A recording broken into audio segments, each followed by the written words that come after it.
Reverend Jackson, I told the student body for questions that may be of interest to the student body and things that they believe that you have something relevant to say to us about. So, one of the first questions, and you did allude to this in the first session a bit, but I'd like to expound it for the benefit of the person who asked the question. James Davies, would you please stand? He's right here in the front row. Okay. James asked a question. Your support for affirmative action suggests that you believe black people are incapable of competing on equal terms with white people. Do you think this is a condescending view to take?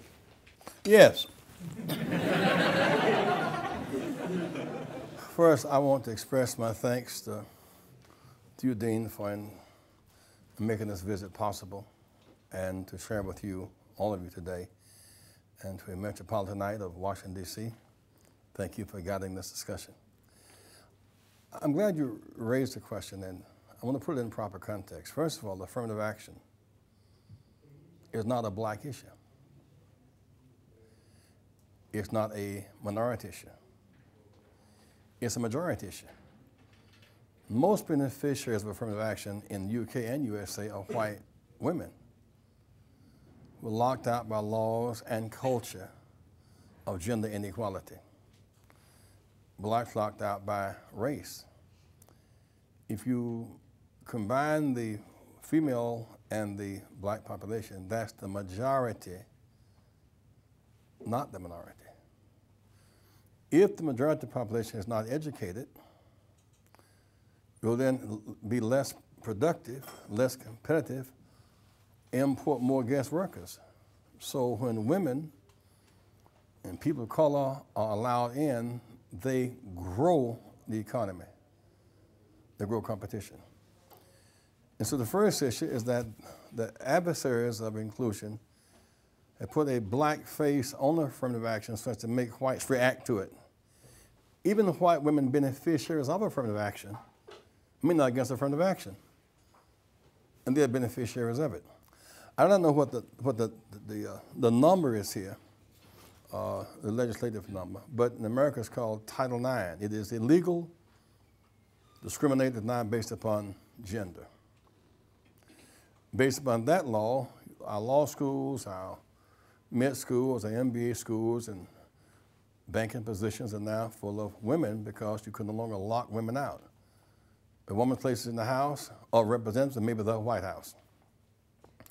So you add, and it's because girls can now get affirmative action scholarships. Little girls now play girls basketball, and because they can get scholarships to play basketball in college.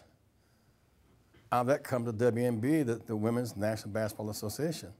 So when you open up the opportunity for women, girls can now, at any college where you have whatever athletic program you have for men, whether it is soccer or polo or swimming or tennis or basketball. If you have it for women, men, you must also have it for women.